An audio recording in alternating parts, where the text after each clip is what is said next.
Hola, muy buenas tardes. Mi nombre es Sharon Arburola. Yo soy especialista en marketing digital y marketing de crecimiento. En esta ocasión, representando el consorcio jurídico LEX, nos acompañan para hablar acerca de unos temas que nos han solicitado mucho en nuestro consultorio, pensiones alimentarias y cobros judiciales.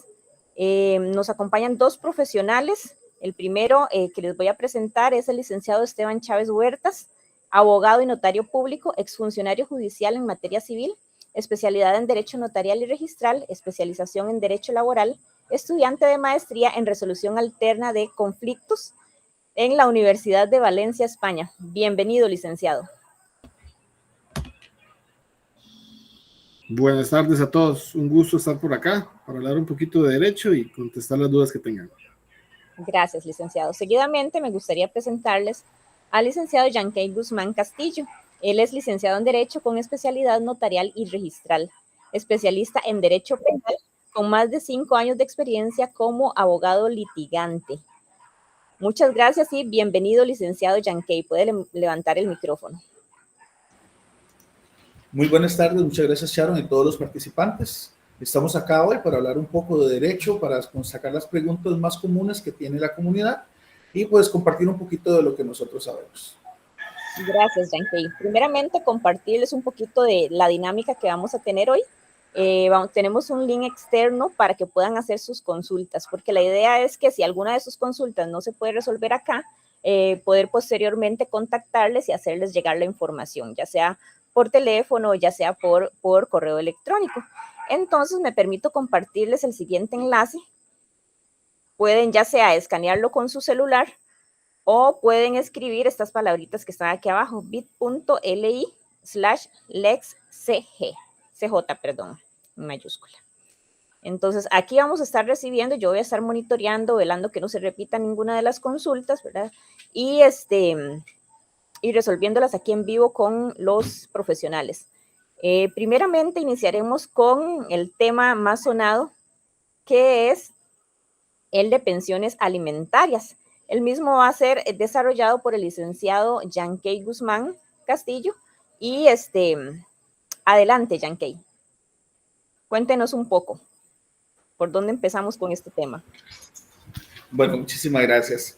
Bueno, para todos es común escuchar a las personas decir palabras coloquiales como me pegaron a la pensión, licenciado, ¿qué hago? No quiero pagar. ¿Cómo hago para rebajar el monto de la pensión? Inclusive escuchamos a las personas decir, ¿y si voy y me pego la pensión con mi mamá para que no me bajen a mí tanto de mi salario? Son muchas palabras que escuchamos a las demás personas, muchas preguntas, y realmente pues el derecho nos dice que todo aquel que tengamos un hijo, sea ya consanguíneo o sea por filiación, estamos en la obligación de brindarle alimentos. Cuando decimos que es brindar alimentos, la gente dice, ok, le doy la comida y listo. E incluso hemos escuchado a personas decir, y si le pido las facturas de la comida a la mamá de mi hijo para ver en qué la gasta. Son temas increíbles que uno escucha en la calle, pero realmente los alimentos comprenden más que eso. Los alimentos van desde la educación, la vestimenta, la salud, la recreación, inclusive es cuando se tuvo la vida en común en pareja y estos pues sacaban a estos hijos a pasear a algún lugar, los acostumbraban a ir a McDonald's, por ejemplo, todos los fines de semana o al cine. Todos esos puntos los va a contemplar el juez a la hora que fije una pensión alimentaria. Cuando las personas llegan y se presentan al juzgado de pensiones a solicitarla, pueden hacerlo de dos maneras. Uno, pueden hacerlo de manera escrita o de manera verbal. No necesita necesariamente una autenticación de un abogado para realizarlo. ¿Qué se va a necesitar? Bueno, pues que un abogado especialista que tenga patrocinio letrado le ayude al demandado o al obligado a dar alimentos a responder esta pensión. Y tenemos mucha gente que pregunta, bueno, ¿y qué pasa si yo no contesto la pensión? No contesto la demanda de pensión que se me dio. Bueno, resulta que si usted es debidamente notificado y no le responde, automáticamente el juez de pensiones alimentarias va a establecer un monto provisional. este monto provisional vas a tener 3 días para pagarlo. Y si no te logras presentar, no te defendes, el juez va a establecer el monto que solicitó la parte que va a representar los derechos del menor. Entonces es lo importante de personarnos dentro de este proceso, aun cuando ya fuimos notificados, porque hay quienes les gusta esconderse, según ellos, con el tal de evadir esto. Entonces, el asunto de pensiones alimentarias es bastante complejo, aunque las personas lo ven sencillo. ¿Por qué? Porque, bueno, vamos a ver los intereses de un menor de edad, vamos a ver los intereses de una persona discapacitada, vamos a ver los intereses de un adulto mayor, por ejemplo, un padre que dio alimento a sus hijos durante toda su vida.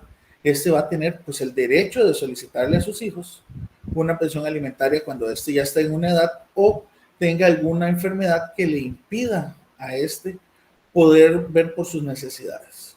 E incluso he visto casos de adultos, 40, 45 años, que no lograron ser organizados en su vida, tienen muchas deudas, caen con algún tipo de enfermedad y pues llega y solicitan un monto de pensión alimentaria a sus hijos. Los hijos le dicen que no, que cómo van a pagarle, y comienza esa disputa. Y al final pues he visto los casos en que sí, van a tener que establecerlo. ¿Por qué? Porque si fueron padres responsables durante los años en los que criaron a sus hijos, pues van a tener, digámosle, beneficio, aunque la palabra esté mal utilizada, de recibir alimentos por parte de sus hijos. Hay puntos muy importantes que el juez, a la hora de fijar una pensión, va a tomar en cuenta. ¿Claro? Sí, perdón, Yankei, quería consultar al inicio usted nos dijo que algunos desean como pedir las facturas de en qué se gasta esa pensión. ¿Es esto posible o no? Se escuchó hablar, inclusive la gente decía que hubo un proyecto de ley sobre esto, pero realmente no es permitido. No se permite estar pidiéndole a la persona que está a cargo de la manutención del niño o que está recibiendo el dinero para alimentarlo, solicitarle esto. Si bien es cierto, sí podríamos presentar alguna queja, por así decirle, ante el juez de pensiones, si logramos determinar que este dinero no está siendo encaminado como debe ser, como lo mencionamos a un inicio, lo que era alimentación, medicina, vestido, educación, todos esos aspectos. Ok, muchas gracias, prosigamos. Claro. Bueno, es muy importante saber, y tal vez lo omití al inicio, quiénes son los que están obligados a dar pensión alimentaria. Principalmente están obligados los cónyuges entre sí, tanto el esposo hacia la esposa como viceversa. Va a estar el padre o la madre obligado a darle alimento a sus hijos. En este caso, si el padre es el que tiene la tutela de los menores, la madre pues tendrá la obligación de brindar el alimento. También entre hermanos, cuando alguno de estos se encuentra en discapacidad, tal vez a las personas no les gusta que utilice esta palabra, pero así es como se debe determinar cuando estas personas tienen algún impedimento real que no les permita valerse por sí mismos, entonces pueden presentarse a solicitar una pensión alimentaria a favor de ellos. ¿Quiénes más? Bueno, los abuelos hacia sus nietos cuando sea imposible que el padre dé los alimentos. Hay un punto importante acá que a veces, lo mencioné al inicio, las personas desean no pagar la pensión, se les olvida la responsabilidad parental que van a tener sobre sus hijos. E incluso hay gente que oculta sus ingresos, que ocultan sus bienes con tal de no pagar, como lo dije ahora al inicio, que voy y le digo a mi mamá, mami, pégueme la pensión por todo el salario para no darle pensión a fulana, o que me quede un monto muy bajo. Bueno, esto es penado. E inclusive puede ser sancionado si se logra demostrar ante el juez con 20 veces el monto de la pensión alimentaria. Entonces, hay gente que llega y te busca en la oficina y te dice, mira, voy a pegarme la pensión, voy a traspasar los bienes a favor de mi otra pareja, con tal de no pagar pensión. Y al menos yo soy de decirle, mira, eso es un delito, es un fraude procesal y puedes tener una responsabilidad bastante grande. La gente no lo cree. Inclusive lo hacen algunas personas sin repercusión, pero realmente si la parte afectada lo denuncia y logra demostrarlo, pues puede darse este caso que te estoy mencionando, que es el pago de 20 montos de pensión establecidos. No sé si tienes alguna consulta o algo. No, eso es bastante. Yo creo que tal vez ahora vamos a hablar ahorita tal vez de esta pensión hacia menores y después de ver cómo funciona también para los adultos, digamos, para los padres, como decía usted en este caso. Ok. Hay otro punto muy importante que a veces las personas llegan y automáticamente te establecen una pensión alimentaria y te dan un impedimento de salida. Las personas realmente este impedimento de salida lo pueden omitir de manera parcial si cancelan hasta 14 cuotas alimentarias, que incluye un año de cuotas alimentarias, un monto igual por el salario escolar y un monto igual por el aguinaldo. Una vez que se hace este depósito y se le solicita la autorización al juez, el juez puede levantar este impedimento de salida, siendo que la persona puede ir a otro país a trabajar un tiempo, puede ir a hacer atención médica o inclusive hasta recreo. Es una manera de garantizarse que al menor, porque acá en este tema de pensiones alimentarias principalmente vemos lo que es la protección a la persona vulnerable, como lo dije en un inicio, que eran los menores, los adultos, las personas incapaces. El juez lo va a, bueno, el juez no, la ley o el legislador lo garantizó de esta manera, teniendo que depositarse un monto que equivale a 14 veces la pensión que se está pagando. Luego, bueno, no sé si alguno de los participantes tiene alguna pregunta o algo, o tal vez don Esteban tenga algo que aportarnos.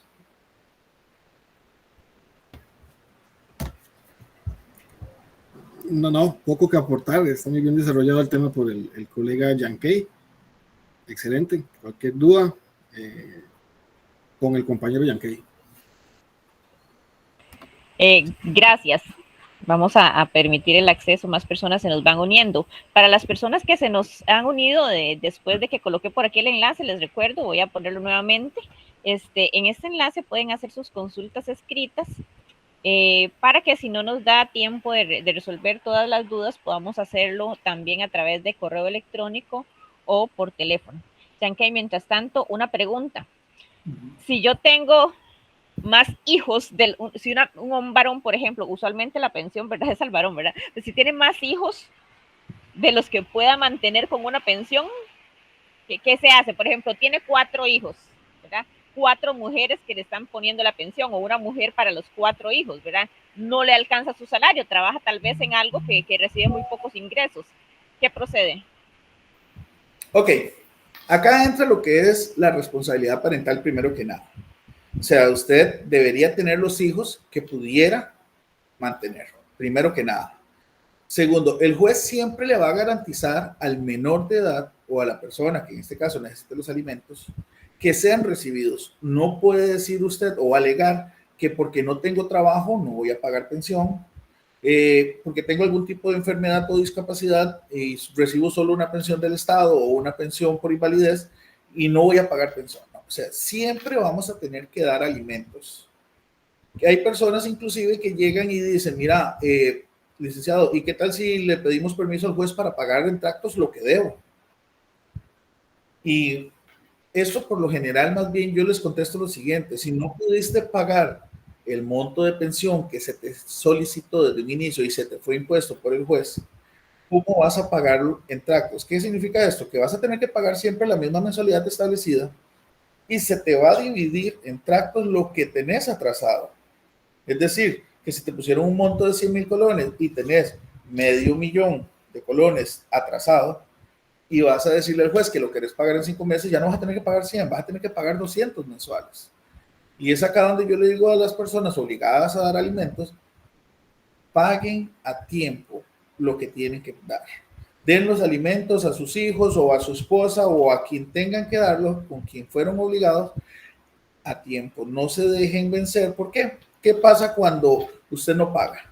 Inmediatamente en el primer mes en el que usted ya no canceló a tiempo, si a usted le tocaba el 24 de enero, por ejemplo, al decir 25, la persona puede ir a firmar y solicitar lo que es el apremio corporal. Posterior a ello, si usted el segundo mes igual no se presenta a cancelar lo que debe y nuevamente la persona le firma el apremio, lo puede hacer así consecutivamente y esto constituirlo como un título ejecutivo. Con este título ejecutivo podés llegar y presentar un proceso del cual Esteban nos va a hablar ahora, que es un monitoreo, un embargo. Vas a poder ejecutarlo en la vía civil cobrándole a esta persona, sea por sus bienes o inclusive con embargos de salario. Entonces, en resumida cuenta, a tu pregunta, siempre vamos a estar en la obligación de dar los alimentos. ¿Hasta cuándo? Bueno, contra los hijos, bueno, a favor de los hijos más bien, es desde el momento en que van a nacer hasta los 18 años, de los 18 años a los 25, mientras estos sigan estudiando y tengan una carga académica pues aceptable. Con esto no, la gente dice, es que lo tengo estudiando o está haciendo un curso y apenas va pasando con 70. No importa, está pasando, no está perdiendo el tiempo. Porque los padres, pues como te decía de un inicio, estamos en la obligación no solo de dar la comida, sino de proveer las herramientas a nuestros hijos para que estos puedan enfrentar pues, lo que venga en el futuro. Se dan casos también cuando un hijo menor de edad, digamos mujer, queda embarazada, tiene un bebé. He sabido de padres que dicen, no, ya se convirtió en mujer, ya yo no tengo que dar pensión. No, o sea, la obligación siempre está, como le digo, a los hijos hasta los 18 años, posterior a ello de los 18 a los 25, mientras se mantengan estudiando. Muchas gracias, Yankey. Ahora explíquenos un poquito el tema de esta misma pensión, pero para los padres. Ok. Para los padres funciona prácticamente igual. Todo aquel padre que brindó alimentos a sus hijos, que los cuidó, los crió, los educó, y pues llega un momento de su vida en la cual, ya sea por edad, por enfermedad o por alguna situación, no puede subsistir, no puede pagar sus alimentos, no puede pagar donde vive ni nada. Él puede presentar un proceso a todos los hijos o a uno solo, va a decir él, pero realmente son todos los hijos los que están en la obligación. El juez les va a permitir en una audiencia de conciliación decir, mira, sí, es que él fue buen padre, yo no tengo ningún problema con seguirle dando alimentos, porque tal vez de 5 hijos, 2 no quisieron, pero los demás están de acuerdo. Igual se dice que debe presentar facturas y gastos y contratos de alquiler. Esto no es necesario realmente. La norma nos establece que para solicitar una pensión alimentaria, simple y sencillamente nos presentamos, indicamos, y después cuando nosotros, los demandados, vamos a contestar, le tenemos que indicar al juez por medio de prueba que realmente lo que la persona está solicitando se escapa porque de nuestras posibilidades, porque las pensiones alimentarias, tanto para menores como para los padres, es un asunto de necesidad versus posibilidad. Yo no te voy a decir a ti, mira, me debes una pensión de 2 millones de colones cuando yo gano 300,000 colones. También hay algo que la gente pregunta mucho y es, licenciado, ¿cuál es el monto mínimo de pensión que pueden ponerme? Y eso no existe un monto mínimo, como te digo, es necesidad versus posibilidad.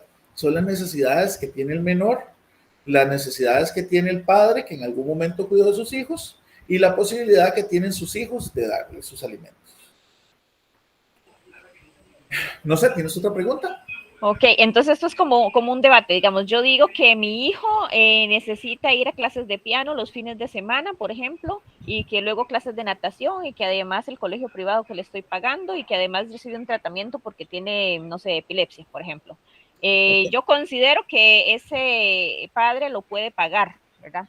Pero resulta que el padre tiene, qué sé yo, un crédito de ahogador de esos y no le da la cobija para pagarlo. Empieza un proceso, digamos, donde él rechaza esto, ¿verdad? ¿O qué sigue? Ok, es lo que mencioné al inicio. Si yo tengo acostumbrado a mi hijo a que yo le pagaba a un colegio privado, que yo le llevaba a clases de piano, que yo le tenía clases de natación, le tenía un profesor de poesía que llegaba todos los fines de semana, yo no puedo desmejorar la calidad de vida de este menor. Ok, caso diferente es si él nunca estuvo acostumbrado a eso porque mis posibilidades no lo permitían y la mamá, que es la que está velando por los derechos de este menor, llega y solicita o establece la pensión alimentaria y llega y dice todas estas cosas. Entonces, es donde yo, como demandado, tengo el derecho de responder indicando que no puedo hacer frente a lo que ella está solicitando, porque primero, no lo permiten mis posibilidades económicas, inclusive presento mi constancia salarial, si es necesario, un estudio de banco donde está el registro de mis cuentas, donde nunca he tenido ingresos superiores a lo que establece la constancia de salario, y le indico al juez, o sea, yo tengo unos gastos mínimos para vivir, mínimos, porque yo puedo decir que yo pago el cable, que yo pago el internet, que yo tengo igual un carro del año, estoy pagando una hipoteca, o sea, nada de eso puede afectar en cierto grado, porque el juez lo va a valorar, la forma de vivir del menor, a lo que yo lo estoy acostumbrado.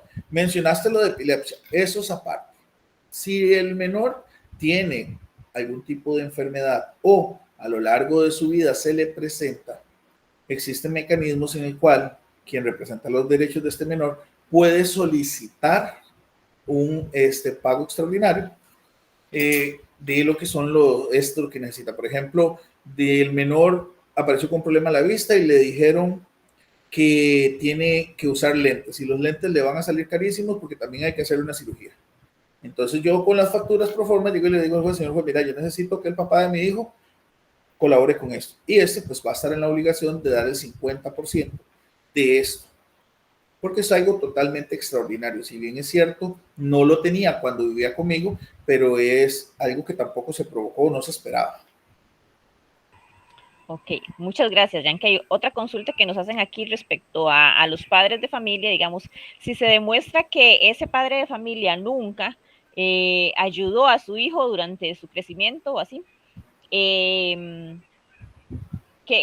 se hace? No podría darle la pensión a este padre de familia si se demuestra que nunca le ayudó. Mira, el asunto es que demostrar eso es muy difícil. Y bueno, la norma, de hecho yo ahorita estoy llevando un caso así, no voy a mencionar ni nombre ni número de expediente, en el cual las personas adultas indican de que el padre pues nunca veló por ellos, inclusive los agredió y todo durante toda su vida, pero aún así el juez le establece un monto de pensión. ¿Por qué? Porque en algún momento vivió y en algún momento tuvo que darles algo de alimento. Entonces, tendrías que demostrarlo muy fuerte, con un fundamento muy grande, para que el juez llegara a poder determinar que esto no se va a dar. Ok, perfecto, entendido. Muchísimas gracias, Yankey, por ampliarnos este tema tan importante. Aquí les recuerdo que están el enlace para que puedan hacer sus consultas y que las podamos ir evaluando y exponiendo aquí con los especialistas. Vamos a dejar este tema por cuestiones de tiempo, ¿verdad? Pero si tienen alguna consulta todavía la pueden hacer y será respondida posteriormente después del evento. Vamos a presentar nuevamente entonces al licenciado Esteban Chávez Huertas, que nos acompaña hoy, y él nos va a estar exponiendo un poquito el caso acerca de el caso de cobros judiciales. Bienvenido, licenciado, adelante. Gracias, buenas tardes a todos. Nada más ahí para reforzar también lo que dijo Yankey. En efecto, es muy difícil probar que el beneficiario de la pensión no se hizo cargo del menor durante su infancia. Sin embargo, la ley sí lo permite, ¿verdad? El artículo 173, no recuerdo el inciso, creo que 2 o 3, habla de que la obligación de alimentos puede declararse sin lugar si se demuestra que la persona es indigna.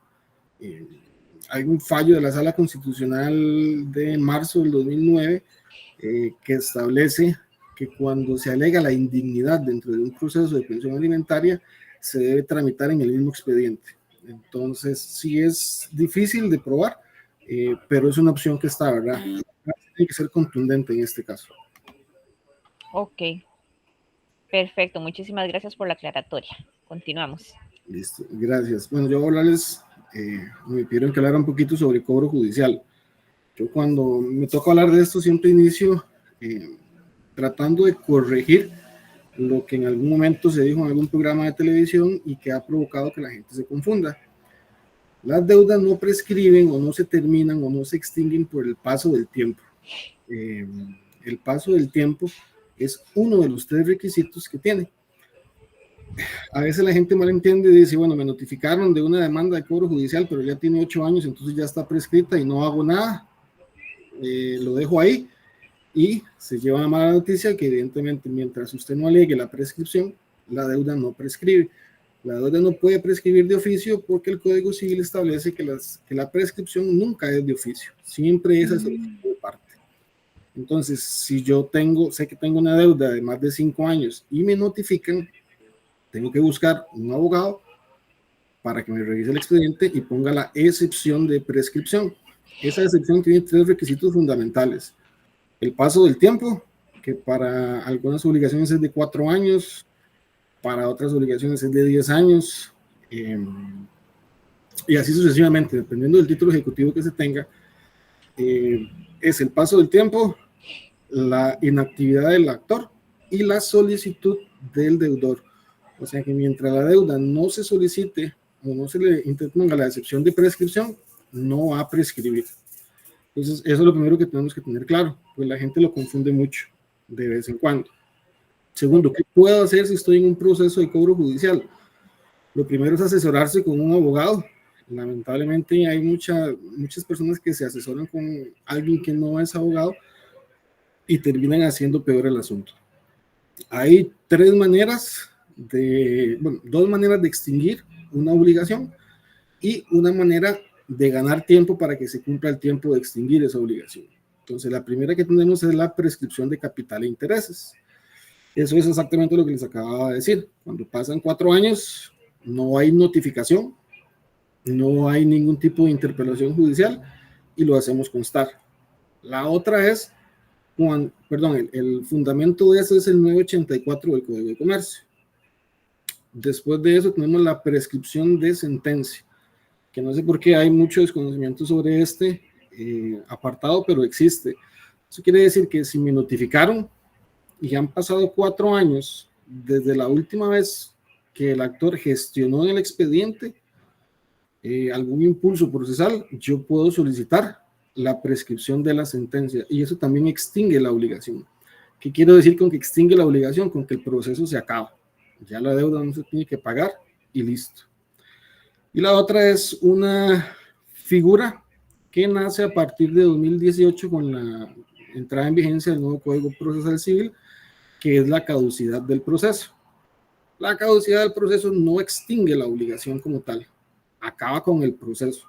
Y entonces muchas veces me preguntan que para qué sirve la caducidad si no extingue la obligación.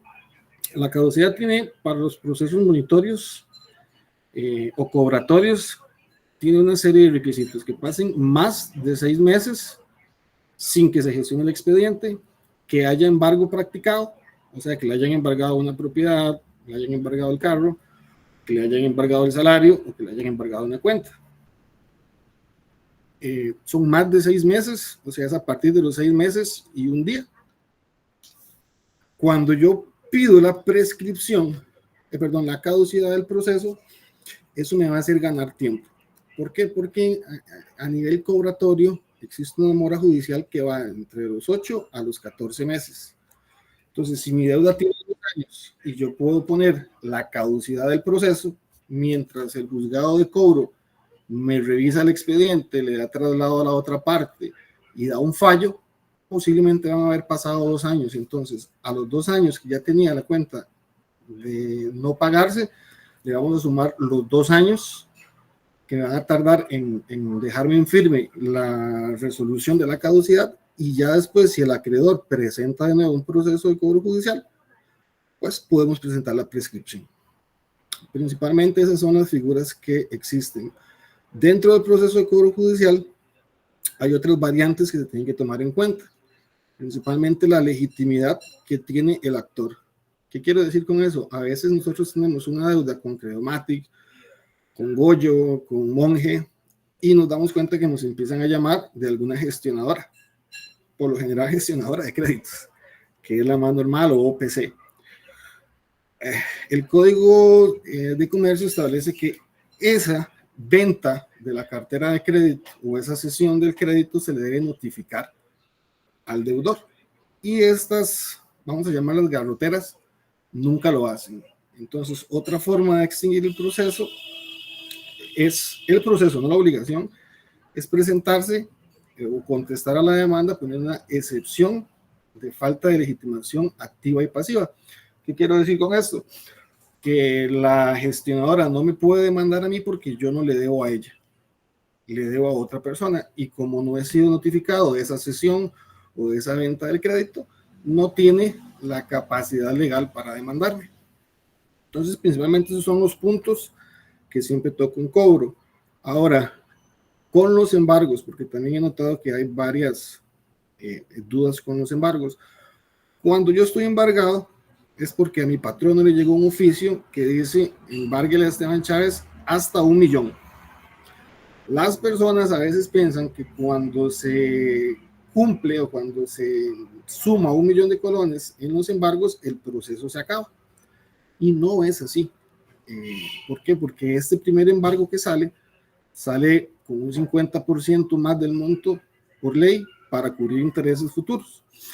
Pero si ese monto no ha logrado bajar la deuda que yo tengo, eso quiere decir que después el acreedor va a pedir una ampliación de embargo y me pueden seguir embargando. ¿Qué es lo importante que tienen que saber aquí los que están embargados o los que trabajamos en derecho? Que el proceso monitorio es un proceso privilegiado. ¿Por qué privilegiado? Porque me permite embargar incluso antes de estar notificado. Ese es el privilegio que tienen los procesos que derivan de un título ejecutivo para ir a la vía monitoria dineraria. Entonces, hay muchos casos en los que yo estoy embargado que me han bajado, no sé, 600,000, 700,000, 1 millón de colones y no estoy notificado. Si la persona busca un abogado que conozca la materia, se apersona al proceso, contesta la demanda, pone la excepción de prescripción y cuando se la den con lugar, ese monto que le tienen embargado se lo van a devolver. Porque mientras usted no esté notificado, al acreedor no se le va a girar ningún monto. Entonces, ahí hay dos cosas que tenemos que cuidar. La primera, entender que aunque esté embargado, no quiere decir que cuando se acabe el embargo o ese primer oficio de embargo o esa cantidad que viene en ese primer oficio de embargo, se acaba la deuda. ¿Por qué no se acaba? Porque el Código Civil establece que las deudas o lo que se embargue las deudas se va a pagar de la siguiente forma: intereses, costas y capital.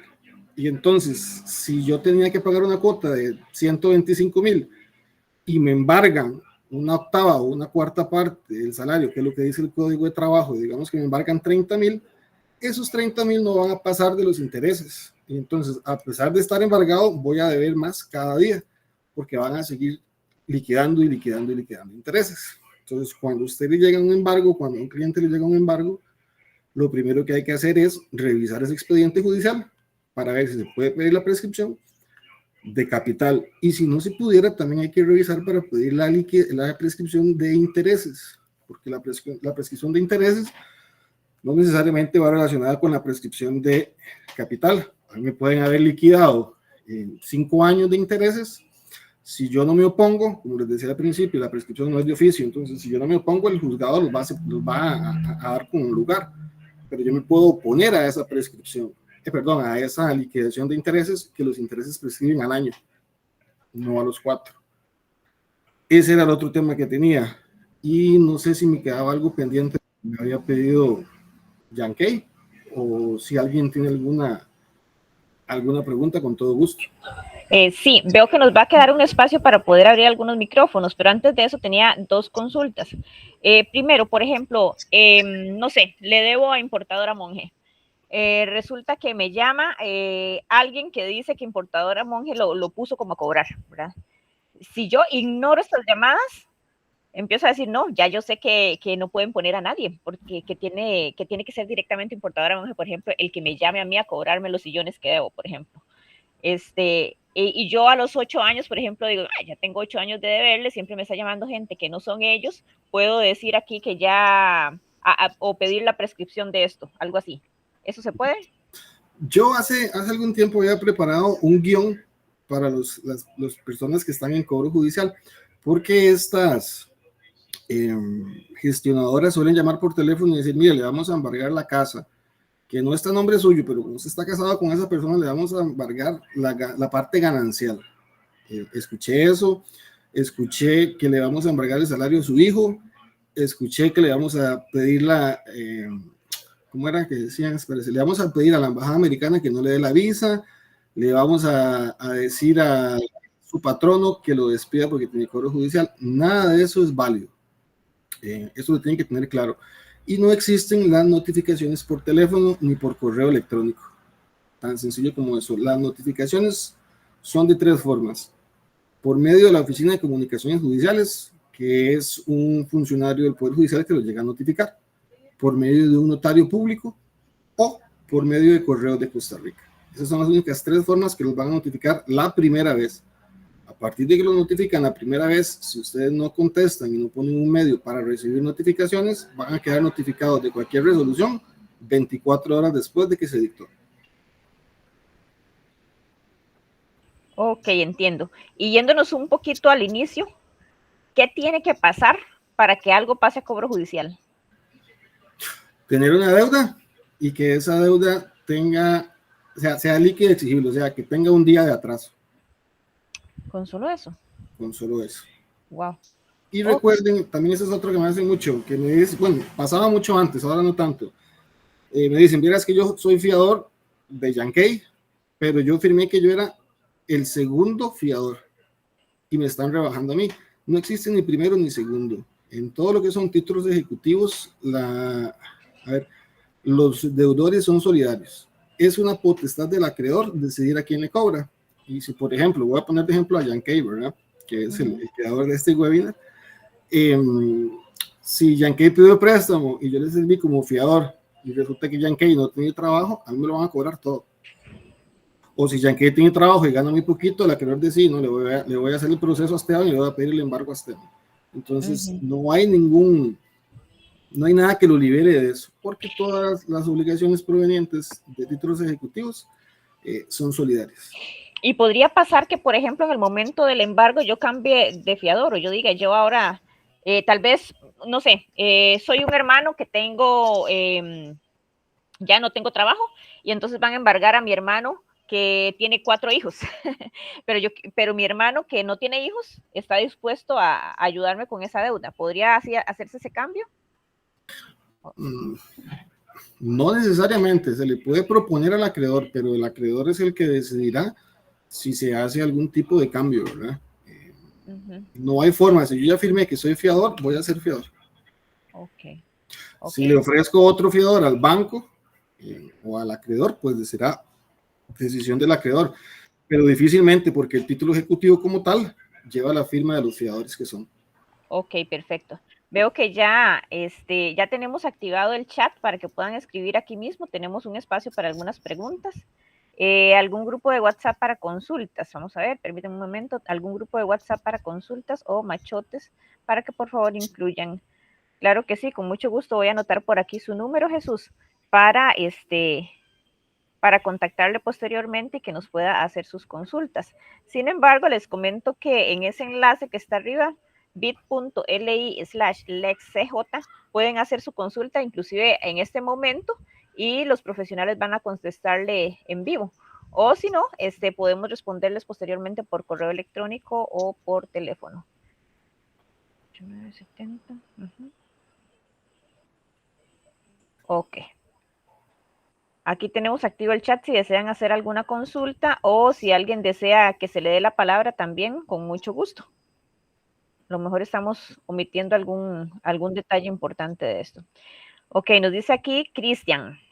¿Qué pasa cuando se aplica el embargo de salario, pero el acreedor, perdón, se me cortó. Perdón, vamos a ver, Cristian, ¿qué pasa cuando se aplica el embargo de salario, pero el acreedor nunca solicitó los giros y han pasado más de 4 años? ¿Cómo es la pregunta otra vez, perdón? ¿Qué pasa cuando se aplica el embargo de salario, pero el acreedor nunca solicitó los giros y han pasado más de 4 años? Parto del principio de que ya está notificado a la persona que me hizo la pregunta, porque tiene 2 respuestas. Si la persona no está notificada, esos montos no se le van a girar al acreedor. si la persona está notificada, entra a jugar lo que dice el 986 del Código de Comercio, la prescripción de sentencia. Y entonces, si tenía 1.000.000 en embargos, han pasado 4 años y el acreedor no ha hecho o presentado algún documento que impulse el proceso, impulsar el proceso es liquidar intereses, pedir giro, solicitudes de embargo, lo que son cambios de medio para recibir notificaciones, no se consideran como impulso procesal. Entonces, si pasan los 4 años, desde la última vez que gestionó, usted puede pedir la prescripción de la sentencia y esos montos que están retenidos se le van a devolver. Ok, muchísimas gracias, Cristian. Ok, en un momento, bueno, aquí está, voy a permitir una persona más entrando. Nos hace una consulta también Joseph Villachica, dice, ¿puedo solicitar la prescripción de una deuda en la cual no se notificó a la parte demandada y se dictó sobreseimiento o si la demanda se dio desistida por la parte actora? Ok. En materia civil y específicamente cobratoria no hay desistimiento. Simple y sencillamente se declara inadmisible.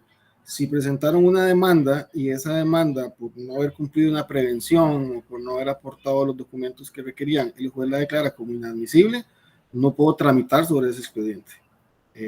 ¿Por qué? Porque el proceso no nació. No existe una resolución intimatoria, que es la primera que se dicta en un proceso de cobro judicial, a la que yo pueda solicitar la prescripción. Entonces, no, si ya la demanda está declarada inadmisible, no puedo gestionar yo como demandado en ese expediente. Ok, muchísimas gracias, licenciado Esteban. Cualquier cosa aquí nos pueden compartir Joseph y Cristian si está bien para ustedes esa respuesta, si está claro, o si tienen alguna consulta más al respecto. También, bueno, nos aclaraba Joseph que la deuda cumplía con los requisitos para la prescripción. Sí, lo que pasa es que sí, a ver, cumple con los 3 requisitos fundamentales: el paso del tiempo, hacerla valer y la inacción del actor, que son los 3 requisitos fundamentales para solicitar la prescripción. Ahora bien, si yo presento una demanda y el juzgado me previene que aporte un documento y no lo hago, la va a declarar inadmisible. Si la demanda es declarada inadmisible, ese proceso como tal no puedo apersonarme yo al proceso porque ese proceso no generó una resolución intimatoria donde se le obligue a pagar. Entonces no puedo, aunque cumplan los requisitos, no puedo. Habrá que esperar que el acreedor lo vuelva a presentar y aplicar la prescripción. Perfecto, muchas gracias, licenciado. También nos consulta Ángela Iraeta, dice, ¿se pueden embargar a una persona que está pensionada por invalidez? No se puede embargar a nadie que reciba una pensión por jubilación, porque esa pensión es inembargable. Ojo acá con 2 cosas que pasan mucho. Cuando ustedes trabajan para algún patrono, les abren una cuenta bancaria, esa cuenta se llama cuenta salario, esa cuenta es inembargable. ¿Por qué? Porque la ley no permite un doble embargo. Entonces, a mí me puede embargar el patrono y no me puede embargar el acreedor la cuenta donde me deposita el patrono, porque habría un doble embargo. Con los pensionados pasa exactamente lo mismo. Si la persona está recibiendo una pensión por jubilación o por invalidez, vejez o muerte, por cualquiera de esas 3, tiene una cuenta y esa cuenta bancaria se llama cuenta de pensión. Esa es inembargable. El problema está en que pasa mucho que, digamos, la cuenta donde me deposita el banco es en el BAC, bueno, en el BCR. Esa cuenta es la inembargable, pero si yo tomo el dinero de esa cuenta y lo traslado a la cuenta del BAC, a una cuenta de ahorros, porque se me hace más sencillo o porque me gusta más, ese dinero que pasa de la pensión, de la cuenta por pensión a una cuenta de ahorros, se lo pueden embargar. Fuera de eso, no. Y con los pensionados, no hay que confundir tampoco lo que es el embargo con el rebajo autorizado. Si yo saqué un préstamo y autoricé que me rebajaran 100,000 colones mensuales, eso no es un embargo, es una autorización de rebajo. Ok, perfecto, de acuerdo. Nos dice Gabriela Silva, en el caso de las gestionadoras que no notifican sobre la cesión del crédito, pero al deudor se le dio por notificado del proceso y en el plazo debido no presentó excepciones, ¿qué podría hacer ahora cuando ya han transcurrido bastante tiempo? Sí, eso es todo un tema y ha sido de debate últimamente. La nulidad se puede alegar en cualquier parte del proceso, siempre y cuando esa nulidad haya generado una indefensión. Porque no se puede alegar, y hay bastante jurisprudencia sobre esto, no se puede alegar nulidad por nulidad. Tiene que haber dado, tiene que haber tenido algún tipo de indefensión. Yo soy del criterio, y es el que manejan más o menos los jueces, que para eso está el plazo. Si a mí me notificaron y no contesté en el plazo, ya no tengo por qué poner excepciones porque ya las etapas están precluidas. Sin embargo, se puede intentar. Recuerden que la jurisprudencia no está escrita en piedra y siempre hay cambios de criterios. Para ponerles un ejemplo, antes de 2000, ¿qué fue? 16 o 17, el embargo de salario se consideraba una interpelación judicial. Y entonces, si usted le embargaba en el salario y no lo habían notificado, no aplicaba la prescripción. Después de 2017 o 18, no recuerdo ahorita la fecha, hubo un cambio de criterio en el Tribunal Primero Civil de Apelación de San José y ya el embargo del salario no se considera una interpelación judicial. Entonces, podría intentarlo desde el punto de vista que la demanda, y esto es criterio mío, era inadmisible desde el primer momento por falta de legitimación y la falta de contestación no viene a validar las actuaciones nulas dentro de un proceso judicial. De acuerdo, muchas gracias. Nos dice Ailán Guido, ¿el acreedor solamente puede solicitar los giros si el deudor está notificado? Correcto. Esa es la parte que les explicaba que es muy importante. Yo estoy embargado y no me han notificado. A ver, cuando a mí me embargan, todo expediente judicial es una cuenta del Banco de Costa Rica por el convenio que hay entre el Banco de Costa Rica y el Poder Judicial. Entonces, si a mí el patrón recibe la orden de depositar la parte embargadora de salario a ese número de cuenta, mientras el deudor no esté notificado, ese dinero permanece en estrados judiciales. Ok, muchas gracias. Nos dice Daniela Venegas, ¿cómo se maneja el cobro judicial cuando la deuda es con la municipalidad? Una vez agotada la parte administrativa, el proceso se inició en 2018 y hasta el día de hoy no se ha cancelado impuestos y la muchacha se dio cuenta que su propiedad estaba en cobro judicial hace 3 días. Ok, lo que pasa es que sí forma parte de todo lo que es el proceso monitorio, pero cuando usted debe impuestos a la municipalidad, no vas a un proceso monitorio dinerario, porque las deudas por impuestos van a un proceso de hipoteca legal. Quiere decir eso, que le van a hacer un proceso hipotecario. La prescripción de procesos hipotecarios es decenal, o sea, es de 10 años, no de 4. Las municipalidades hacen eso, difícilmente van a ejecutar el bien como tal, porque a veces lo que se deben son 600,000 colones de impuestos atrasados y la propiedad vale 20, pero es una manera que ponen de presión. Lo que es deudas por cuotas condominales y deudas por impuestos municipales no van a cobro judicial, a un proceso monitorio dinerario, van a un proceso de ejecución hipotecaria porque son consideradas hipotecas legales. Ok, perfecto. Veo que Joseph Villachica tiene varias consultas. Joseph, si gusta, podemos conversarlo un poquito ahora al final del webinar, ¿verdad? O inclusive puede buscar aquí, ahorita le comparto nuevamente para que pueda hacer ya la consulta tal vez más amplia y que ya la podamos ver directamente con alguno de nuestros profesionales. Nos dice Cristian Cascante, solamente saber si el embargo de salario está activo después de los 4 años de notificado. ¿Ese embargo no impide la prescripción? Ok, sí entendí la pregunta. Recuerde que la prescripción de sentencia tiene como base la inacción del acreedor. Y entonces, los depósitos no los está haciendo el acreedor, los depósitos los está haciendo el patrono. Entonces, los depósitos que haga el patrono no se consideran una gestión que impulse el proceso por parte del actor. Entonces, sí le aplica la prescripción de sentencia. Revise bien nada más, porque dentro de cobro, cuando ahorita en cobro hay un proyecto de inteligencia artificial y cuando ustedes presentan los escritos ya no tienen que poner qué tipo de escrito es, sino que el sistema les va a asignar uno. Entonces la recomendación siempre es revise escrito por escrito, porque puede haber uno que esté tipificado como acta de notificación y resulta que es una gestión del acreedor. Entonces revisen escrito por escrito y si no hay una gestión que haya impulsado el proceso, bases en el 986 del Código de Comercio y ponga la prescripción de sentencia y la solicitud de los giros retenidos. Perdón, la solicitud del giro de los montos retenidos. Ok. Les estoy compartiendo el enlace donde pueden ampliarnos un poquito más sus casos para que ya podamos verlos más detenidamente. Mientras tanto, Tania del Rosario Serrano nos pregunta. Mi pregunta es en el tema de pensiones alimentarias, tal vez Yankey por aquí. Dice, si hay un proceso de impugnación de paternidad en trámite que todavía no se ha resuelto y la parte actora presenta una suspensión de la obligación alimentaria provisional, es posible que le prospere ese proceso aduciendo que biológicamente no es el padre, pero reconoció a la persona menor de edad voluntariamente desde el nacimiento. A ver si Yankey. Con permiso, muchísimas gracias por la pregunta.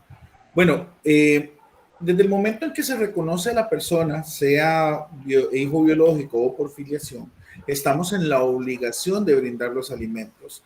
Entonces, lo que siempre vamos a entender acá, que es el interés superior del menor, no se puede ver vulnerado, el menor no se puede quedar sin alimentos. El proceso ya está establecido y hasta que exista una sentencia en firme, pues podrá entonces solicitarse que este proceso de pensión alimentaria sea suspendido. Mientras tanto, no, se va a mantener siempre lo que es el depósito hacia ese menor para que puedan seguir teniendo sus alimentos y pues una vida completa, como fue establecido por el juez. Bien, muchísimas gracias, Yankey. El licenciado Yankey nos consulta Cristel de Maitre. Dice, mi consulta es a nivel municipal, el juzgado previene que la cuenta, certificación, se debe de hacer por el calendario gregoriano, día y mes, y no por trimestre. Eso significa que se debe de distribuir por día la deuda. Ok. Tal vez para sumar a lo que dice Yankey, que es exactamente lo que él dice, desde que se da el reconocimiento nace la obligación, y esa obligación alimentaria no se va a suspender porque se está impugnando la paternidad. Dependiendo del resultado de esa impugnación de paternidad, se verá si de ahí en adelante se sigue existiendo o no la obligación. Y ahí hay que tener cuidado con lo que es una impugnación de reconocimiento o una impugnación de paternidad, que a veces son dos cosas distintas. Respecto a esto, vamos a ver, aquí la leo. A nivel municipal, el juzgado previene que la cuenta, que la certificación, que en este caso se va a convertir como título ejecutivo, se debe hacer por mes, calendario gregoriano, día y mes, y no por trimestre. Eso significa que se debe distribuir por día la deuda. No necesariamente, ahí es la interpretación que haga el juez, porque sí, a veces los personeros municipales dicen que se deben 6 semestres o 2 trimestres. Lo que tiene que hacer esa certificación, lo que tiene que decir es a partir de qué fecha era líquida y exigible. ¿Okay? A partir de qué día cayó en mora. Esa es la fecha que le va a pedir el juzgado.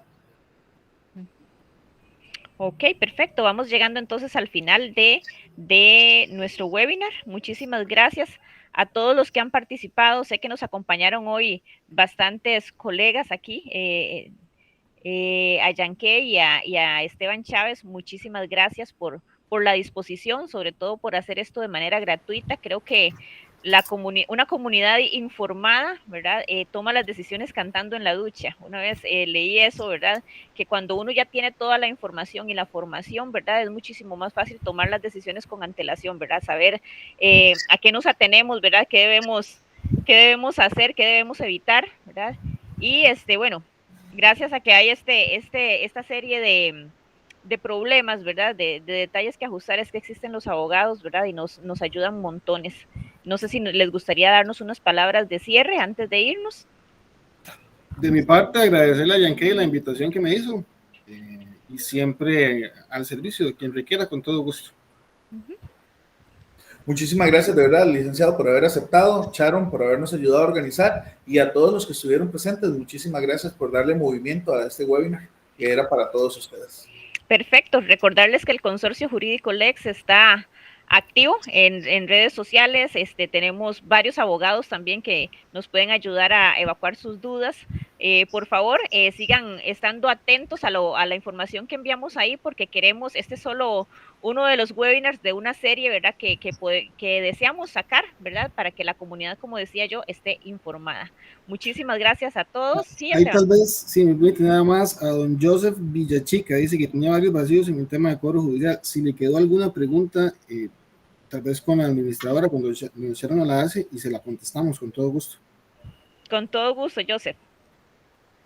Eso me ayudó mucho, dice. Tenía varios vacíos en el tema de cobro judicial y eso me ayudó mucho. Entonces, Joseph está contento con la información que le hemos brindado. Igual ahí le quedó el enlace, Joseph, para que nos pueda contactar. Muchísimas gracias de verdad a todos por habernos acompañado y síganos en redes sociales también para que puedan ver ahí los diferentes temas que compartimos. Buenas noches. Buenas noches. Vamos a detener la grabación.